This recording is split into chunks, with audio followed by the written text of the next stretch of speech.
212페이지 신약성경 사도행전 14장 19절에서 20절까지 한 절씩 교독하겠습니다. 유대인들이 안디옥과 이고니온에 와서 무리를 충동하니 그들이 돌로 바울을 쳐서 죽은 줄을 알고 시외로 끌어 내치니라. 제자들이 둘러섰을 때에 바울이 일어나 그 성에 들어갔다가 이튿날 바나바와 함께 더베로 가서 아멘. 수협에 나오신 여러분들 환영하고 축복합니다. 바울이 복음을 전했어요. 그런데 스데반과 마찬가지로 돌에 맞아 쓰러졌습니다. 그 돌을 던진 사람들은 유대인들인데 안디옥과 이고니온에서 먼 지역에서부터 바울이 남에서부터 걷지 못하는 누군가를 고쳤을 때에 그 소문을 듣고 나서 열심히 이곳으로 와서 사람들을 충동하고 또 함께 돌을 던져서 바울을 쓰러뜨리죠. 오늘 19절에 보니까 그들이 돌로 바울을 쳐서 사람들이 죽은 줄만 알았던 것 같아요. 돌에 맞았다라는 것이 우리에게 한번 생각해 볼 만한 문제인 것이죠. 우리는 저도 마찬가지고요. 고난받는 것을 좋아하는 사람은 아마 아무도 없을 거예요. 고난받는 것 또 두려워할 수밖에 없는 것이죠. 고난을 피할 수만 있으면 피해가고 싶은 것이 우리네 솔직한 마음 아니겠습니까? 그러니까 이왕이면 돌에 안 맞았으면 좋겠다라는 것이죠. 믿음 생활하면서 여러 가지 일들로 인하여서 핍박당하고 억울하게 오해를 받고 또 사람들로 지탄을 받고 또한 고난을 받는 것. 바울의 고난은 그 어떤 고난보다도 그리스도의 복음을 전하다가 억울하게 돌에 맞는 그런 상황이 있었단 말이죠. 그러나 저와 여러분들이 당하는 고난을 생각해 보면 이 바울이 당하는 고난도 물론 있을 수 있지만 대부분이 받는 고난은 어떤 진리 때문에 고난을 받기보다는 진리가 아닌 어떠한 다른 문제로 인해 우리가 고난을 받는 경우들이 더 많다는 것을 우리는 또 생각해 보게 돼요. 혹시라도 저와 여러분들의 어떤 삶 속에서 정말로 바울과 같이 그리스도의 복음 때문에 하나님 때문에 어떠한 진정으로 진리 문제 때문에 복음을 전하다가 사람들로 하여금 핍박을 당하거나 고난을 당하는 경우는 오늘날 시대에 그렇게 많지는 않을 거라고 생각되어집니다. 어떤 정도의 차이는 다르다 할지라도 진리 때문에 고난을 받던 혹은 진리가 아닌 어떤 문제로 인하여서 고난을 받던 우리의 불순종이던 어떤 우리 믿음 생활에 있어서의 어떤 과정 가운데서 대부분의 사람들, 저도 마찬가지고 고난은 이왕이면 지나갔으면 좋겠고 피했으면 좋겠고 최대한 고난을 받더라도 환난이 있더라도 빨리 그냥 지나갔으면 하는 바람이 우리네의 마음이라는 것이죠. 어떤 이유를 막론하고 고난받고 핍박당하고 지탄받고 비판받는 것을 좋아하는 사람은 아무도 없을 거란 말입니다. 그런데 중요한 것은 이왕이면 바울도 복음을 전할 때 하나님께서 그 사람들이 향하여서 던지는 그 돌을 좀 피할 수 있도록 하나님께서 그 길을 그들을 막아주시던가 아니면 하나님께서 보호해 주시던가 아니면 바울로 하여금 그것을 미리 알려주셔서 그 돌 던지는 것을 피할 수 있는 어떠한 환경을 이끄심을 하나님께서 해주셨으면 좋겠는데 그렇지 않다라는 것이 우리에게는 신앙생활의 의문이라는 것이 우리들도 이왕이면 믿음 생활하면서 좀 형통했으면 좋겠고 좀 은혜만 누렸으면 좋겠고 평안했으면 좋겠는데 그 뜻대로 되지 않는다라는 것이죠. 오늘 성경에서도 우리가 함께 던져야 될 질문은 무엇이냐면 왜 하나님은 바울을 돌에 맞게 두셨냐라는 것이에요. 그러나 성경은 그것에 대해서 답을 하지 않지만 그러나 우리는 이것을 통해서 잊지 말아야 될 것은 우리의 바람과 다르게 하나님은 어떤 이유가 되었든지 간에 때로는 하나님의 백성들을 돌에 맞게 두시는 경우가 있다라는 것이 할렐루야. 좀 서운할 수도 있겠지만 하나님은 그렇게 돌에 막는 그런 상황에 그냥 내버려 두시는 경우가 있다라는 것이죠.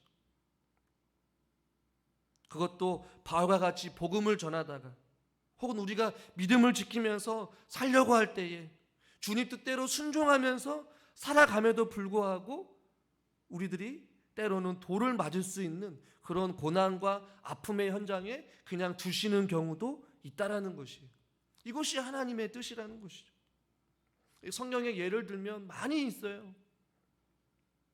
왜 하나님이 이 사람을, 왜 하나님이 저 사람을 저렇게 그냥 인도하실까? 여러분 요셉만 보더라도 이 요셉은 형들에 의해서 애굽으로 노예로 팔려가게 하나님께서 그냥 두시잖아요. 그리고 억울하게 감옥에 갇히게도 두신단 말이에요. 이왕이면 노예로 안 팔려가게 하고, 이왕이면 구덩이에 안 빠지게 하고, 이왕이면 억울한 상황에 처해 있지 않아서 감옥에 가두지 않으셨으면 좋겠는데 하나님께서는 애굽의 노예로도 팔게 하시고 감옥에 두기도 하신단 말이에요. 이스라엘 백성들도 오랜 시간 동안 애굽의 노예로 살게 두신단 말입니다. 자유함도 없고 고된 노역으로 인하여서 힘들게끔 그 고난의 한복판에 돌을 그냥 맞도록 그냥 두신다라는 것이죠. 때로는 광야의 길을 계속해서 걷게 하십니다. 이왕이면 좀 속히 가나안 땅으로 보내주셨으면 좋겠는데 배고픔에 목마름에 하나님께서 더움에 추움에 그 광야에 하나님께서 그냥 두시는 경우가 있다라는 것이죠. 돌에 맞게 두시는 것이죠. 하나님께서는 사자굴에도 들어가게 하십니다. 하나님께서는 풀무불에 들어가기도 하십니다. 폭풍을 피하기보다는 폭풍을 경험케 하신다는 것이, 고난을 피하기보다는 그 고난을 우리들로 하여금 경험케 하신다는 것이.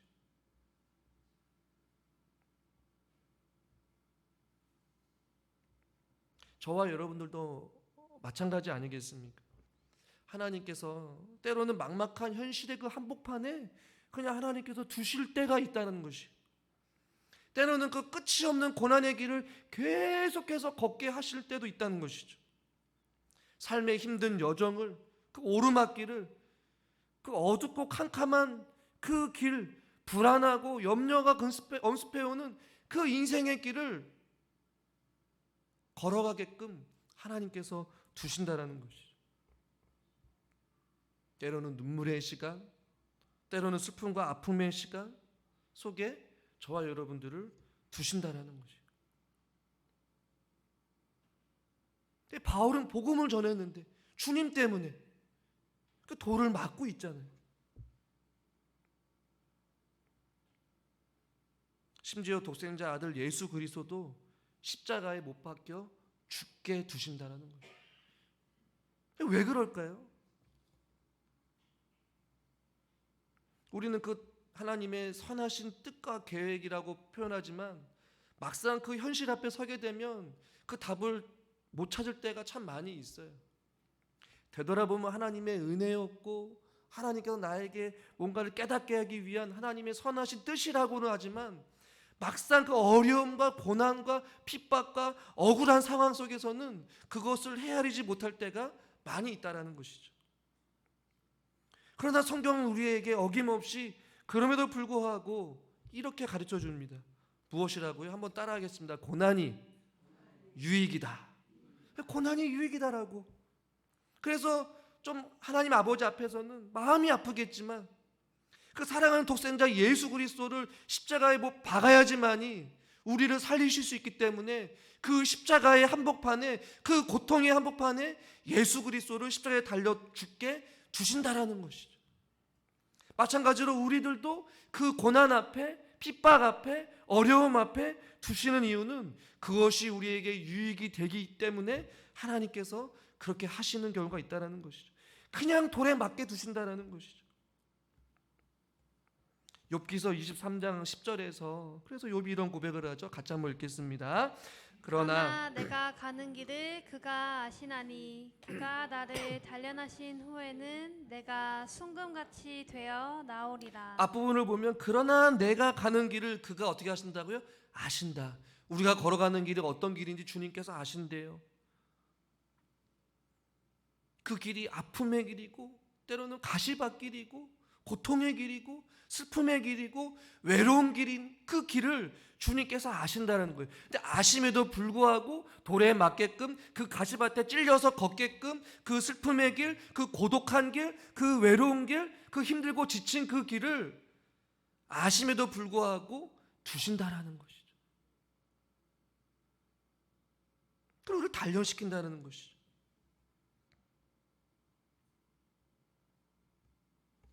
사랑하는 성도 여러분, 이 고난의 돌을 맞는 것이 때로는 무섭고 두렵겠지만 저와 여러분들이 그 길을 함께 걸어갈 수 있기를 주님의 이름으로 축원합니다.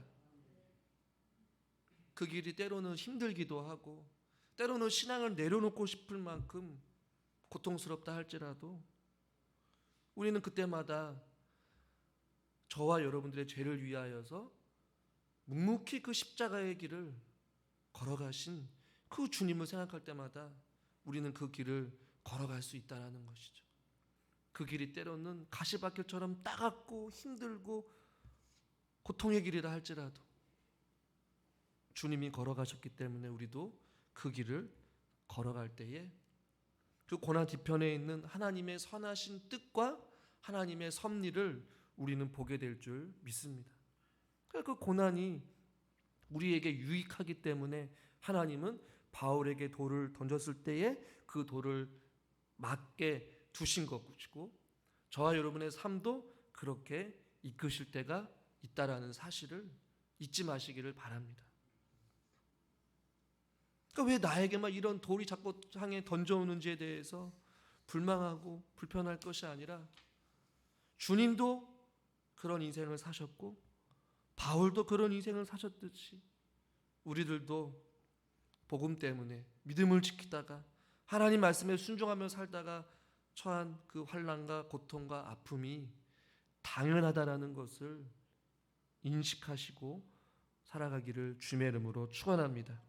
그러나 여러분 중요한 것은 바울이 돌에 맞은 것으로 하나님께서 그냥 두셨지만 그 두신 것으로 바울의 인생이 완전히 끝난 것이 아니라는 것이죠. 많은 사람들이 바울이 죽은 줄로 알았어요. 그런데 20절을 한번 우리 같이 한번 읽어보겠습니다. 20절 상반절까지만 읽겠습니다. 제자들이 둘러섰을 때에 바울이 일어나, 여기까지요. 바울이 어떻게 했다고요? 일어나. 할렐루야. 많은 학자들이 이 19절과 20절 이 상반절 구절을 통하여서 죽은 줄로 알았고 그 제자들로 둘러서서 이 바울의 장례를 시체를 어떻게 할 것인에 대한 고민을 했다면 실질적으로 바울이 죽었을 것이다 라고 주장하는 학자들도 있고 아니다, 돌에 맞아서 잠깐 실신한 거다, 잠깐 누워서 그냥 쓰러진 것이다 라고 이제 주장하는 학자들이 있어요. 바울이 실제로 죽었던지 혹은 바울이 정말로 실신하여서 잠시 동안 쓰러져 있었는지는 우리는 성경을 통해서 분명하게 알 수는 없지만 그것은 중요한 것이 아니라는 것이죠. 중요한 것은 하나님께서 바울을 어떻게 하셨다는 것이요? 일으켜 세워주셨다는 것, 혹은 하나님께서 바울을 다시 살려주셨다라는 것이, 하나님께서 자기 백성이 고통당하는 것을 오래 두고만 그냥 내버려 두지 않으셨다라는 것입니다. 할렐루야. 그런데 이 일어나다라는 이 단어가 우리에게 굉장히 중요해요. 바울이 일어났다라는 이 동사가 자동사인 동사의 타동사인데요. 어떤 의미냐면 바울이 스스로 이제 돌에 맞아서 실신은 했지만 좀 시간이 지나고 나서 회복이 되어서 앉은 자리에서 혹은 누운 상태에서 자기 스스로 일어났다라는 의미도 있지만 타동사로 이것을 해석하게 되면 죽은 사람이 하나님께서 다시 살아났을 때 살려주신 것을 의미하기도 합니다. 예를 들면 마태복음 20장 19절에 이런 말씀이 있습니다. 같이 한번 읽겠습니다. 이방인들에게 넘겨주어 그를 조롱하며 채찍질하며 십자가에 못 박게 할 것이나 제3일에 살아나리라. 여기서 끝부분에 살아나리라 라는 단어가 바울이 일어났다라는 단어와 동일해요. 그러니까 부활하신 예수님이 다시 살아난다라는 의미와 바울이 돌에 맞았지만 다시 살아났다는 것은 마치 죽은 자가 다시 살아난 것과 똑같은 의미를 가지고 있는 것이에요. 예수님께서 요한복음 11장 25절에 나는 부활이요 생명이니 라고 할 때 이 생명이라는 단어가 일어나다라는 의미예요. 그러니까 바울이 죽은 것처럼 누워 있었지만 다시 하나님께서 바울에게 생명을 주시고 소명을 주시고 다시 일어설 수 있는 힘을 주셨다는 것입니다. 할렐루야. 그러니까 바울이 일어났다는 얘기는 그냥 쓰러졌다가 일어났다 그런 개념이 아니라 더 영적인 깊은 의미는 죽은 자가 살아나듯이 나는 부활이요 생명이니 그 생명 대신 예수 그리스도의 능력으로 바울이 일어났다라는 것이. 그리고 바울 역시도 사도행전 13장 33절에서 34절을 보시면 일으키다라는 단어가 2번 반복되어지거든요. 그리고 오늘 이 앞선 본문에서도 바울이 남에서부터 걷지 못하는 그 사람에게 뭐라고 말합니까? 일어서라 이렇게 말씀하잖아요. 그 일어서다라는 것이 죽은 자가 다시 일어난다라는 그러한 의미를 가지고 있는 것이. 사무엘상 2장 8절에서도 이런 구절이 있습니다. 같이 한번 읽겠습니다. 가난한 자를 진토에서 일으키신다. 동일한 단어거든요. 그러니까 구역에서 일으키다라는 단어가 이 생명과 또 죽은 자가 다시 살아나는 이러한 의미를 가지고 있다면 바울이 지금 돌에 맞았다가 억울하게 고난당하고 핍박당하여서 쓰러졌지만 죽은 것과 같지만 죽었을 수도 있지만 하나님께서 그에게 생명이 되신 주님께서 그에게 다시 한 번 더 일어설 수 있는 힘과 능력을 주셨다라는 것이죠. 마찬가지로 이것을 우리에게 적용해 보면 우리가 예수 그리스도의 길을 걷는 한 아무리 넘어지고 쓰러지고 힘들고 고통스럽다 할지라도 하나님께서 저와 여러분들을 몇 번이고 반드시 일으켜 세워 주실 줄 믿습니다. 혹시라도 주저앉아 있으신 분 계십니까? 일어날 힘이 없어서 아무것도 못하고 계신 분 계실까요? 주님께서는 하나님의 때에 그 사람을 반드시 만지시고 그를 일으켜 세워 주실 것입니다. 바울에게 말한 것과 같이 우리들도 말하겠죠. 사랑하는 아들아, 사랑하는 딸아, 일어나라, 힘을 내라. 그런 의미 아니겠어요? 내가 너와 함께 해줄게. 지금도 난 여전히 너와 함께 한단다.